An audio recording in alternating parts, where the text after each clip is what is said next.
तो हिग्स भी सैमुअलसन के सिद्धांत को लेके चले और उससे थोड़ा सा और बेहतर करने की कोशिश की। वो बेहतर कैसे हो गया?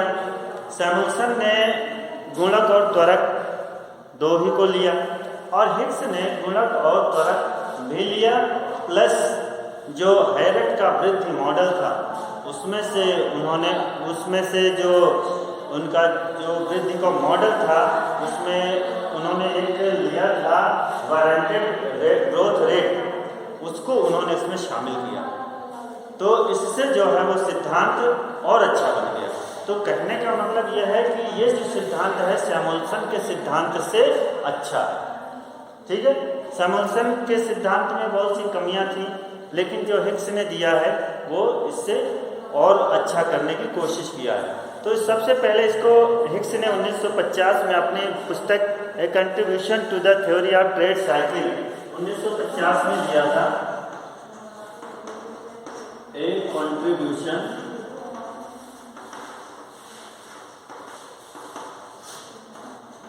To the trade cycle. सबसे पहले अपने सिद्धांत को इस बुक में छापा और कब ये पब्लिश हुई? 1950 में। और 1950 में पब्लिश हुई तो इन्होंने भी इसमें वही गुणक और त्वरक, तो गुणक तो पता ही है आपको, गुणक को किससे दिखाते हैं, कैसे दिखाते हैं, और सूत्र इसका क्या है, किसी को पता है? इसका सूत्र क्या है गुणक का? किसी को नहीं पता?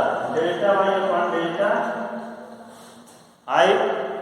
मतलब ये है कि अगर निवेश में परिवर्तन करेंगे तो आय में परिवर्तन होगा, निवेश बढ़ाएंगे तो आय हमारी ज़्यादा बढ़ेगी, है ना। और दूसरा क्या है? त्वरक, एक्सीलरेटर। एक्सीलरेटर ये क्या है? डेल्टा आई बटे डेल्टा वाई। ये स्वायत्त निवेश है और ये प्रेरित निवेश है। प्रेरित निवेश कैसे है कि जब आय बढ़ेगी, ये क्या होता है, जब निवेश बढ़ाएंगे तो उत्पादन बढ़ेगा, आय बढ़ेगी। और ये क्या कहता है कि अगर निवेश बढ़ेगा, अगर आय बढ़ेगी तो निवेश बढ़ेगा। आय बढ़ेगी मतलब ये है कि जब आय बढ़ेगी तो भोग का स्तर बढ़ेगा, उपभोग बढ़ेगा, और जब उपभोग बढ़ेगा तो निवेश भी बढ़ेगा। तो शुरुआत इनकी भी वहीं से होती है कि जो अभी इस समय की वर्तमान उपभोग है, जो वर्तमान उपभोग है, वर्तमान हम जो यूज़ कर रहे हैं, वो एक समय पहले की आय का फलन है। इसको सूत्र रूप में ऐसे लिख सकते हैं, समीकरण के रूप में, CT = BYT -1। T-1 का मतलब है एक समय पहले, और Y क्या है? आय है, और CT क्या है? इस समय का उपभोग है। ठीक है, फिर जो आय है, आय क्या है? जो वर्तमान आय है और जो एक समय पहले की आय है, उनका अंतर का फलन है। तो इसको कैसे लिखेंगे? इसको हम लिखेंगे VYT - YT -1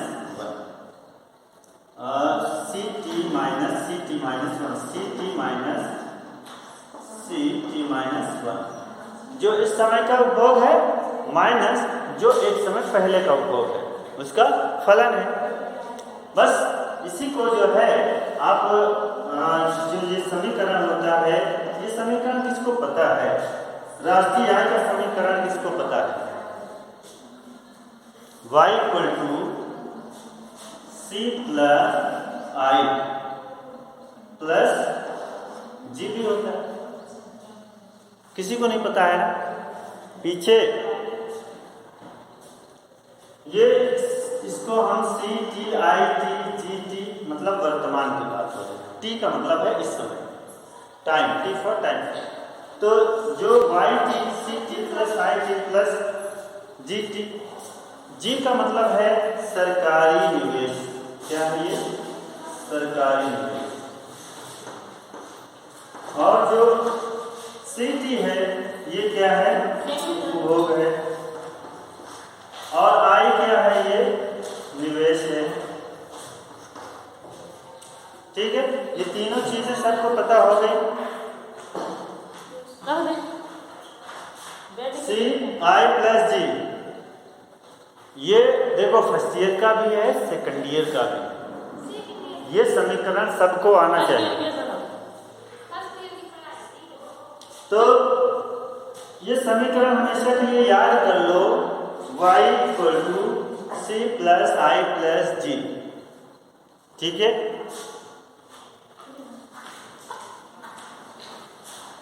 अब ये समीकरण इसको क्या है कि इसमें ये दोनों के मान रख देते हैं।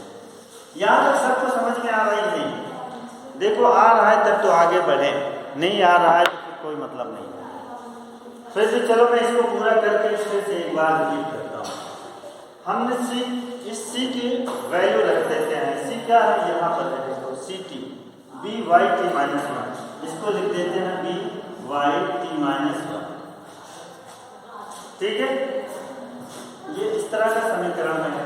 प्लस आई टी, आई की वैल्यू क्या है, b c t minus c t minus, तो इसमें आई की वैल्यू रख देते हैं बी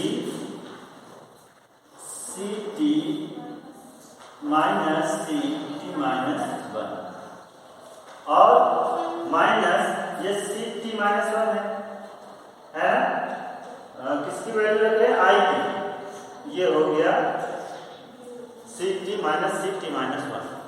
ठीक है, अब एक बार और इसकी वैल्यू रख देते हैं b y t minus one plus b c t की वैल्यू फिर से रख देते हैं।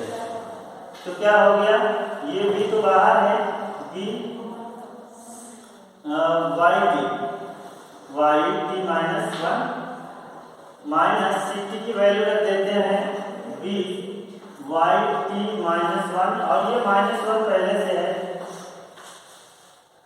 ठीक है, सब कहाँ पे क्या रख रहे हैं इतना ध्यान दो, अभी मैं समझा रहा हूं। B y t minus one, ये टी इसके नीचे लगा हुआ है, बराबरी में नहीं है, प्लस बी, और यहाँ पे दोनों में बी है, दोनों में बी है, हमने इसको कॉमन कर लिया, तो कितना हो गया, ये y t minus one minus ये वाई टी माइनस वन, यानी माइनस वन आपस में जुड़ जाएंगे, दोनों है ना, दोनों माइनस है तो आपस में जुड़ेंगे, तो वाई टी माइनस टू हो जाएगा। ठीक है, ये हमारा समीकरण बन गया, और प्लस जी टी, ये हर जगह पे हमारा जी टी लगा है, जी टी हमारा स्थिर है, जी टी में कोई परिवर्तन नहीं हो रहा है। ठीक है, ये हमारा समीकरण बन गया। ठीक, यही जो समीकरण है, इसी समीकरण से ही हिग्स ने अपना पूरा व्यापार चक्र का सिद्धांत तैयार किया। व्यापार चक्र का जो रेखा चित्रीय निरूपण है उसको पढ़ना है। तो यहाँ पे हम देख रहे हैं कि ये जो दिया लिखा हुआ है, जो हिग्स ने चित्र बनाया है, ये लिखा हुआ है। तो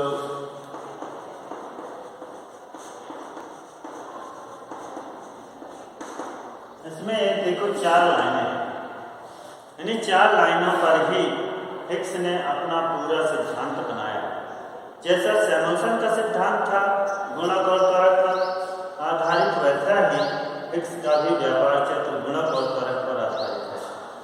तो इसमें देखो ये लिखा भी है, ये जो रेखा है, ये जो बिंदु है, ये ऐसा बिंदु पथ है जो पूर्ण रोजगार बिंदु को बताता है, अर्थात जो उत्पादक होता है या जो अर्थव्यवस्था में ऊपरी स्तर होता है, इस सबसे ऊपरी स्तर को बताता है।